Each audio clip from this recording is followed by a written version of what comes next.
রান্নাটা দেখো তো বন্ধুরা, তোমাদের পছন্দ হয় কিনা।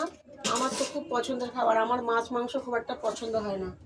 তাই দেখো কি রান্না করেছি, দেখো মূলো দিয়ে কলাইয়ের ডাল করেছি ধনেপাতা দিয়ে, এই দেখো। আর দেখো বাঁধাকপি করেছি, সাথে শশা আছে, ছেলে অনেক কদিন ধরে শশা খাওয়ার কথা বলছিল, শশা। আর বরবটি ছিল অনেক দিন ধরে ফ্রিজেও, মানে বরবটিটা নষ্ট হয়ে যাচ্ছিল, তো এটা দিয়ে আলু দিয়ে ভেজেছি আর বেগুন ভেজেছি।